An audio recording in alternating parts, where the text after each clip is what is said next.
के हर one day exam में, चाहे वो अग्निवीर का एनए हो, चाहे वो पुलिस को हो, चाहे पीसीएस हो, चाहे आरओ एआरओ हो, हर एग्ज़ाम में बायोलॉजी से प्रश्न बनते हैं। जीव विज्ञान को आज हम समझेंगे, जीव विज्ञान को कैसे पढ़ते हैं और कहाँ कहाँ से प्रश्न आपके एग्ज़ाम में बनते हैं। ठीक है, तो आज पहला क्लास है। आज हम शुरू से स्टार्ट करते हैं कि वन लाइनर प्रश्न या ऑब्जेक्टिव प्रश्न जो आपके एग्ज़ाम में बनते हैं कहाँ से आते हैं, कैसे आते हैं। तो देखिए, पहला चैप्टर में आज हम यहाँ शुरू करते हैं। तो सबसे पहले ये समझते हैं कि जीव विज्ञान होता क्या है। तो जीव विज्ञान एक विज्ञान की शाखा है जिसके अंतर्गत हम सभी पेड़ पौधे और जीव जंतुओं का अध्ययन करते हैं। ठीक है, तो सबसे पहले हम ये जानेंगे कि जीवन की उत्पत्ति कैसे हुई और कैसे आज ये पूरी पृथ्वी पे इतने ढेर सारे जीव जंतुओं की प्रजातियां पाई जाती हैं। ये सब शुरुआत से ही हम आप समझेंगे, धैर्य से और इंतमाम से पढ़ते हैं। तो सबसे पहले समझेंगे लिविंग बर्ड जैसे लिखा हुआ है जीव जगत। जीव जगत में पेड़ और पौधे दोनों आते हैं। पेड़ और पौधे छोटे माइक्रो से लेकर के बड़े आकार के जीव जंतु सभी आते हैं, चाहे वो जल में रहते हों, थल में रहते हों, किसी भी स्थान पर रह सकते हैं, रहते हैं। आपके आसपास भी माइक्रोब्स ऑर्गेनिज्म पाए जाते हैं। समुद्र में सबसे पहले जीवन की उत्पत्ति हुई है। सबसे पहले जीवन की उत्पत्ति समुद्र में हुई है। तो यही हम समझते हैं कि देखिए, सबसे पहले जीव विज्ञान को हम अंग्रेजी में बायोलॉजी कहते हैं। बायोलॉजी शब्द दो शब्दों से मिलकर के बना है, जिसे हम कहते हैं बायो और लॉजी। तो बायो का मतलब जीव होता है और लॉजी का मीन्स होता है अध्ययन करना। अध्ययन करना, तो जीवों का अध्ययन विज्ञान की वो शाखा जिसके अंतर्गत हम जीवों का अध्ययन करते हैं बायोलॉजी कहते हैं। अब बायोलॉजी शब्द सबसे पहले लामार्क और ट्रेविनेसस ये वैज्ञानिक थे। इन्होंने सबसे पहले 1802 ईस्वी में बायोलॉजी शब्द का उल्लेख किया था। मतलब the term biology given by Lamarck और ट्रेविनेसस 1802 ईस्वी में सबसे पहले इन्होंने बायोलॉजी शब्द का वर्णन किया था। तो आपसे पूछा जाएगा कि बायोलॉजी शब्द सबसे पहले किसने दिया, तो आप बताएंगे लामार्क और ट्रेविनेसस। दूसरा प्रश्न है, बायोलॉजी के दो शाखाओं में हम अध्ययन करते हैं। आप जानते हो बायो की दो शाखाएं होती हैं, एक होती है जंतु और एक पढ़ते हैं वनस्पति। तो जंतु को मतलब जूलॉजी कहते हैं, जूलॉजी, और वनस्पति को हम बॉटनी कहते हैं, बॉटनी। तो जूलॉजी शब्द जो है, जूलॉजी शब्द जंतु विज्ञान का अध्ययन जो है सबसे पहले अरस्तु ने किया था। किसने? अरस्तु ने। एरिस्टोटल या अरस्तु। अरस्तु जीव विज्ञान के पिता कहे जाते हैं, फादर ऑफ जूलॉजी। कौन है? अरस्तु। एक दार्शनिक थे, एक वैज्ञानिक भी थे ये। तो और वनस्पति विज्ञान के पिता को कहते हैं थियोफ्रेटस। कौन थे? थियोफ्रेटस। फ्रेटस, ये इनको कहा जाता है वनस्पति विज्ञान का पिता। और अगर आपसे ये पूछा जाए कि बायोलॉजी शब्द के, बायोलॉजी के पिता किन्हें कहते हैं, तो बायोलॉजी को भी अरस्तु ने ही इनके पिता कहा। शब्द बायोलॉजी किसने दिया? सबसे पहले लामार्क ने। लेकिन बायोलॉजी के फादर किन्हें कहते हैं? अरस्तु को ही कहते हैं, अरस्तु को। शब्द अगर पूछे बायोलॉजी टर्म किसने दिया, तो लामार्क और ट्रेविनेसस ने दिया है 1802 ईस्वी में। और बायोलॉजी के पिता किन्हें कहते हैं? फादर ऑफ बायोलॉजी, तो अरस्तु कहते हैं। जूलॉजी के पिता किन्हें कहते हैं? अरस्तु कहते हैं। वनस्पति के पिता किसे कहते हैं? थियोफ्रेटस को कहते हैं। ठीक है, इतना हम समझ गए हैं। सूक्ष्म जीव विज्ञान का मतलब माइक्रो ऑर्गेनिज्म, मतलब ऐसे जीव जंतु जिनको हम नग्न आंखों से नहीं देख पाते हैं, ऐसे जीव जंतुओं के अध्ययन को ये एक शाखा है जिसे सूक्ष्म जीव विज्ञान कहते हैं, माइक्रोबायोलॉजी कहते हैं। ऐसे जीव जंतु जिनको हम नग्न आंखों से नहीं देख पाते हैं, जैसे उसमें कुछ उदाहरण आपको हम बता रहे हैं। जैसे आपको वायरसेस को देख रहे हो, माइक्रो ऑर्गेनिज्म है। माइक्रोब्स हैं। वायरस वैसे लिविंग नहीं माना जाता है, लेकिन फिर भी वायरस, बैक्टीरिया है। इसके अलावा प्रोटोजोआंस होते हैं, ऐसे जिनको हम नग्न आँखों से नहीं देख पाते हैं। आगे बढ़ेंगे। देखिए इतना तो आपको समझ में आ गया। अब आगे देखते हैं जीव विज्ञान की शाखा को हम कैसे मतलब पढ़ते हैं। तो एक वैज्ञानिक थे R.H. वेटकर। R.H. वेटकर एक वैज्ञानिक थे जिन्होंने 1969 ईस्वी में जंतुओं मतलब वनस्पतियों को कैसे पढ़ा जाए, इसको 5 जगत में बांटे हैं इन्होंने। 5 किंगडम प्लान, जगत माने किंगडम होता है। 5 किंगडम प्लान किसने दिया, तो आपसे प्रश्न पूछा जाता है। तो R.H. वेटकर एक वैज्ञानिक थे, इन्होंने 5 जगत सिद्धांत दिया है जंतुओं के अध्ययन के लिए, जीव जंतुओं के अध्ययन के लिए। अब इसको हम देखते हैं। देखिए जैसे पहला दिया हुआ है मोनेरा, और दूसरा दिया हुआ प्रोटिस्टा, तीसरा कवक, कवक में मतलब फंगस इसे कहते हैं, प्लांटी, प्लांट जगत, एनिमिलिया मतलब जंतु, एनिमिलिया मतलब जंतुओं का अध्ययन, प्लांटी मतलब पौधों का अध्ययन, पौधों। तो मोनेरा, प्रोटिस्टा, कवक, प्लांटी और एनिमिलिया, ये 5 जगत में R.H. वेटकर वैज्ञानिक ने जंतुओं को 5 जीव जंतुओं को 5 जगत में बांटा है। 5 शाखाओं में से हम अध्ययन करते हैं। अब देखते हैं कैसे इसे हम आगे देखते हैं, पढ़ते हैं। इसमें देखेंगे कि देखा जाए तो यहाँ इसे हम थोड़ा आपको विस्तार से बताते हैं। देखिए मोनेरा जो होता है, मोनेरा, इसके बाद है प्रोटिस्टा, इसके बाद है फंगी। मोनेरा माइक्रोब्स हैं, इसमें सूक्ष्म जीव आते हैं, छोटे छोटे, जिनको हम नग्न आँखों से नहीं देख पाएंगे। एक कोश की इसमें आते हैं, यूनिसेलुलर, एक कोश की है ये। और प्रोटिस्टा, ये भी एक कोश की ही है, एक कोश की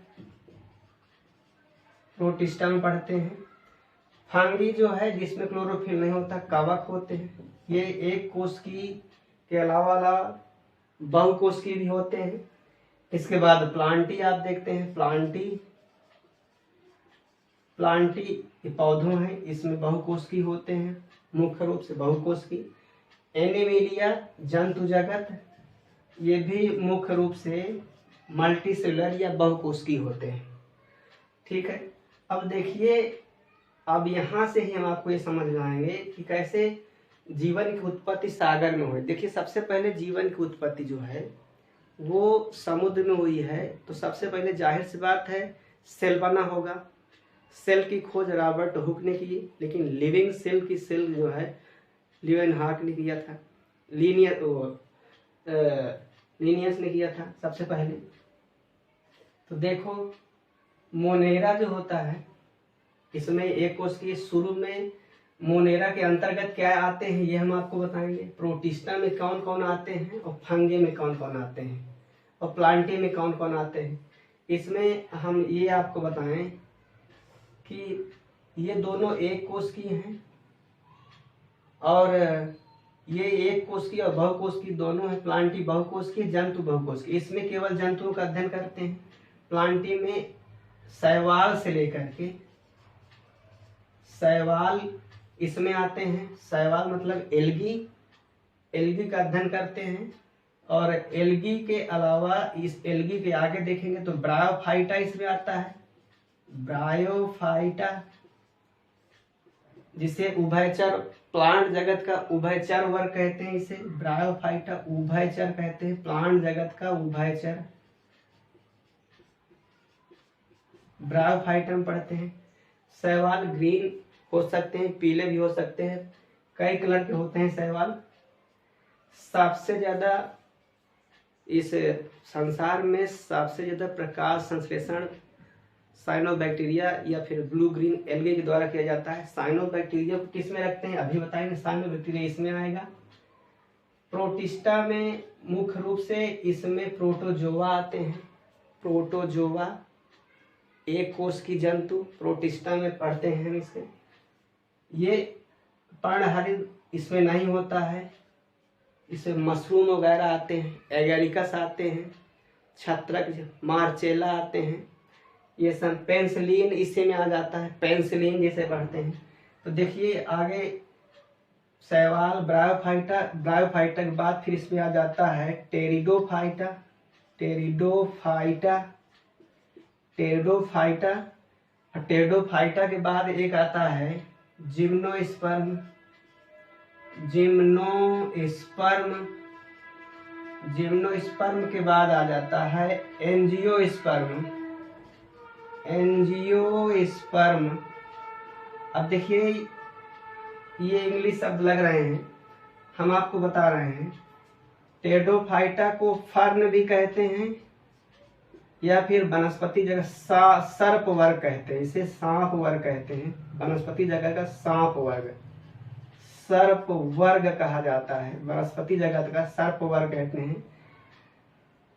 उभयचर इसलिए कहते हैं क्योंकि ब्रायोफाइटा का जीवन जल और थल दोनों में बीतता है। शैवाल मुख्य रूप से जलीय होते हैं लेकिन कुछ उभयचर में भी आते हैं, पढ़ाएंगे। जिम्नोस्पर्म इन्हें नग्न बीजी कहते हैं। नग्न बीजी, नग्न बीजी का मतलब यह है ऐसे प्लांट जिनके बीज में खोल ना हो उसे नग्न बीजी कहते हैं। इनमें बीज में खोल नहीं होता है, जिम्नोस्पर्म होता है। एंजियोस्पर्म को पुष्प वाले पौधे कहते हैं, पुष्प वाले और सत्य फ्रूट वाले। इसमें फल होता है, पुष्प फल, फल और पुष्प होते हैं इसमें, पुष्प, ठीक है। फेंड्रोगेम्स कहते हैं इन्हें, फेंड्रोगेम्स कहते हैं। फूल इनके अंतर्गत, फूल इसमें लगते हैं। फूल वैसे जिम्नोस्पर्म भी होता है लेकिन ये नग्न बीजी होते हैं। और एंजियोस्पर्म जो आज वर्तमान में फूल वाले, सत्य फल वाले, इसमें ओवरी से फल बने, ओवरी कन्वर्ट हो जाती है फल में और ओवरी के अंदर सीड हो तो वो एंजियोस्पर्म के अंतर्गत आता है। तो इस प्रकार से पौधों की शाखा। अब बचा जंतु। अब जंतु की बात करते हैं तो देखिए हम आपको समझाने की कोशिश करेंगे। यहाँ देखेंगे तो अगर इसे हम रब कर लें तो इसके बाद यहाँ आप समझेंगे। तो देखिए आप लोग ये देखे होंगे कि इसमें जंतु जो होते हैं, जंतु जगत में अगर देखें तो प्रोटोजोआ आ जाएगा, प्रोटोजोआ। और उसके बाद एक होता है मेटाजोआ, मेटाजोआ। मेटाजोआ में आ जाता है पोरीफेरा, पोरीफेरा से लेकर के, पोरीफेरा से फिर नीचे की ओर होते हैं, आगे बढ़ते जाते हैं तो मेटाजोआ के अंतर्गत आते हैं। और ये प्रोटोजोआ, ये एक कोष की है, एक कोष की, एक कोष की है ये। पोरीफेरा कोष की जंतु ये भी हैं। फिर इसके बाद अगर आप देखें पोरीफेरा के बाद फिर आ जाता है सिलेंट्रेटा, सिलेंट्रेटा इसमें पढ़ते हैं। निडेरिया जिसे कहते हैं, निडेरिया, सिलेंट्रेटा को निडेरिया कहते हैं, कॉलोनी बनाते हैं। और सिलेंट्रेटा संघ के जंतु ही कोरल बनाते हैं। कोरल ये मूंगे की चट्टान जो समुद्र में होती है ना, तो इसी के अंतर्गत आते हैं। आगे हम पढ़ेंगे। फिर सिलेंट्रेटा हो गया, फिर उसके बाद हो जाता है प्लेटी हेलमिन्थीज होता है, प्लेटी हेलमिन्थीज, प्लेटी हेलमिन्थीज पढ़ते हैं। फिर उसके बाद इसके आगे होता है एस्के हेलमिन्थीज होता है, एस्के हेलमिन्थीज, हेलमिन्थीज। एस्के हेलमिन्थीज के बाद फिर आप पढ़ेंगे एनीलिडा आ जाता है, एनीलिडा।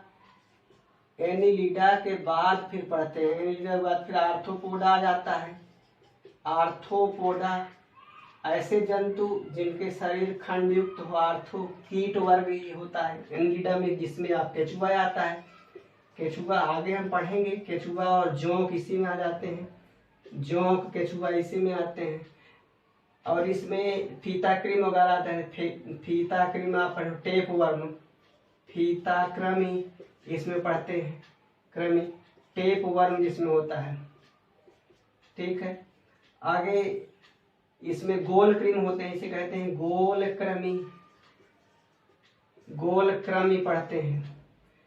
सेलेंट्रेटा इसमें आता है आपका, जैसे आप ओविलिया पढ़ोगे, इसमें ओविलिया, ओविलिया है, आरेलिया है, आगे हम पढ़ेंगे आरेलिया, ये आ जाते हैं।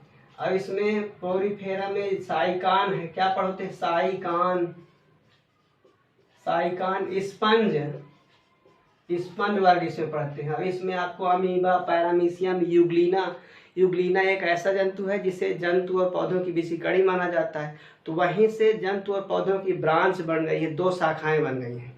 ठीक है, आगे देखेंगे आर्थ्रोपोडा के बाद फिर आ जाता है मोलस्का है, मोलस्का पढ़ते हैं। मोलस्का के बाद अगर आगे देखें, मोलस्का के बाद फिर हो जाता है, इसके बाद मोलस्का के बाद इकाइनोडर्मेटा है, इकाइनोडर्मेटा, इसमें तारा मछली वगैरह, मोलस्का घोंघा वगैरह आते हैं। मोलस्का में क्या होता है, घोंघा, घोंघा इसमें आता है। और इकाइनोडर्मेटा आगे पढ़ेंगे तो इसमें तारा मछली आती है, जैसे तारा मछली है जो असत्य मछली का उदाहरण है, तारा मछली स्टार फिश जिसे कहते हैं, इकाइनोडर्मेटा होता है। यहाँ तक ये है, ये अकशेरुकी वर्ग है। आप ये समझें कि प्रोटोजोआ से लेकर के इकाइनोडर्मेटा तक इसे हम अकशेरुकी जंतु के रूप में पढ़ते हैं, अकशेरुकी, इनवर्टिवेट्स कहते हैं।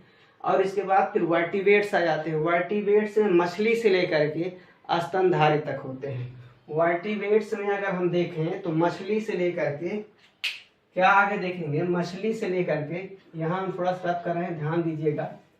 तो यहाँ पर अगर देखें, इसके बाद वर्टिवेट्स जो कशेरुकी कह सकते हो, कशेरुकी, कशेरुकी जिसे हम वर्टिवेट्स कहते हैं, वर्टिवेट्स, तो इसमें आ जाते हैं मत्स्य वर्ग से लेकर के, मत्स्य, मछली जिसे कहते हैं, मछली। और मछली के बाद उभयचर, उभयचर जिसे एम्फीबियंस कहते हैं, मछली उभयचर, सरीसृप, सरीसृप, और सरीसृप के बाद फिर पक्षी, और पक्षी के बाद फिर स्तनी।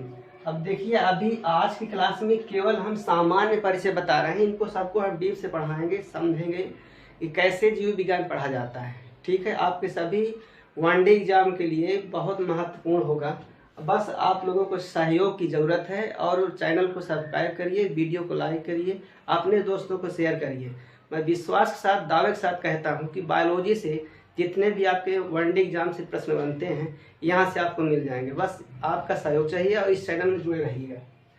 तो ये है स्तनधारी। यहाँ तक ये तो जंतु जगत को 2 वर्गों में इस प्रकार हम 2 प्रकार से पढ़ते हैं, अकशेरुकी और कशेरुकी। अकशेरुकी में ये होते हैं और कशेरुकी में ये होते हैं। मत्स्य, मछली वर्ग है, इसके विषय हम डिटेल से पढ़ेंगे। तो अब यहाँ पर एक चीज हम और आपको बता दें, इसमें 2 ऐसे हैं जिनको ये आर.एच. वेटकर ने किसी भी संघ में नहीं रखा है। तो ये क्वेश्चन पूछा जाता है, हम आपको बता रहे हैं, ध्यान से समझिएगा। तो एक तो होते हैं लाइकेन, लाइकेन जिसे हम सैक कहते हैं, सैक जो कवक और एल्गी के सिम्बायोसिस से बनता है, जिसे हम लाइकेन कहते हैं, जो SO2 प्रदूषण का संकेतक है, इंडिकेटर ऑफ SO2 प्रदूषण, लाइकेन, जिससे लिटमस पेपर बनता है।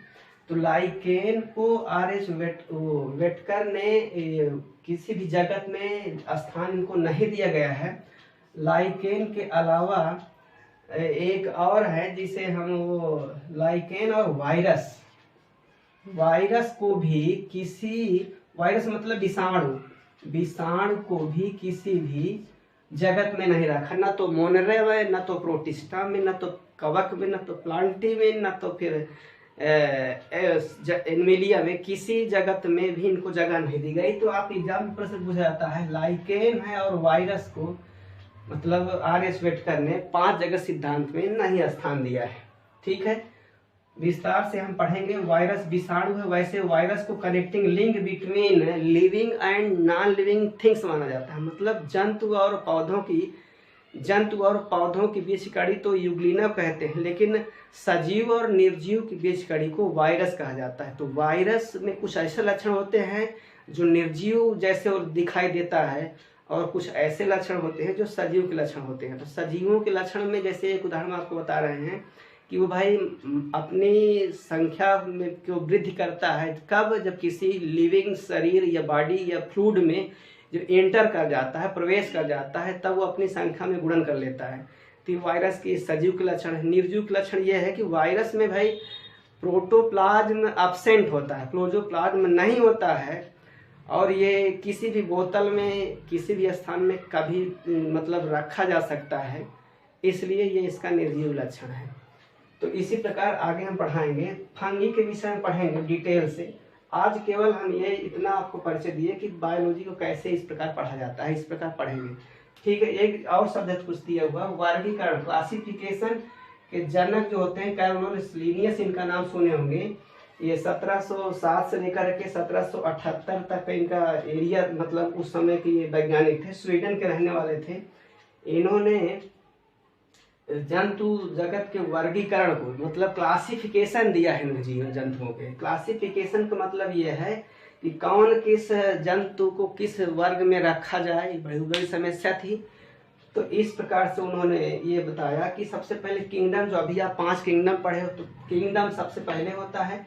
किंगडम के पास संघ, अगर जंतु है तो फाइलम कहेंगे या संघ कहेंगे। यदि पौधा है, प्लांट वर्ग है, तो उसे डिवीजन कह सकते हो। संघ और डिवीजन एक समान होते हैं। डिवीजन प्लांट में पढ़ा जाता है, संघ जो है जंतु में पढ़ा जाता है। और वर्ग ये मतलब क्लास दोनों में होता है, प्लांट में भी और जंतु में भी।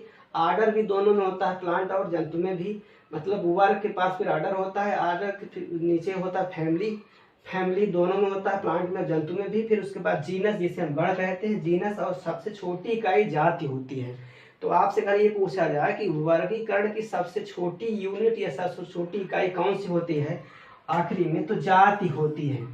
ठीक है, जैसे मैंगी फेरा इंडिका हम पढ़ते हैं, तो मैंगी जो होता है मैंगी फेरा इंडिका, तो मैंगी फेरा जो होता है उसका गण है, पहले होता गण, फिर उसके बाद स्पीसीज होता है किसी नाम में। 2 नाम पद्धति सिद्धांत हम आगे बाद में पढ़ाएंगे कि जंतुओं के और पौधों के बाइनोमियल लिटरेचर कैसे पढ़ते हैं और कैसे जानते हैं 2 नाम पद्धति में। तो स्पीसीज सबसे छोटी इकाई है वर्गीकरण की, और सबसे बड़ी इकाई जिसे हम किंगडम कहते हैं।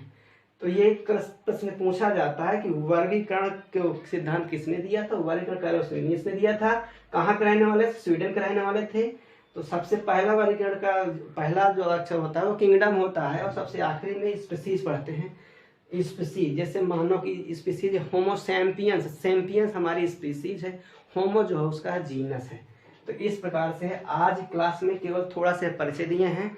बस आप चैनल में बने रहिए, सपोर्ट करिए, और आज के बाद लगातार बायोलॉजी क्लास चलेगी। जय हिंद, जय भारत।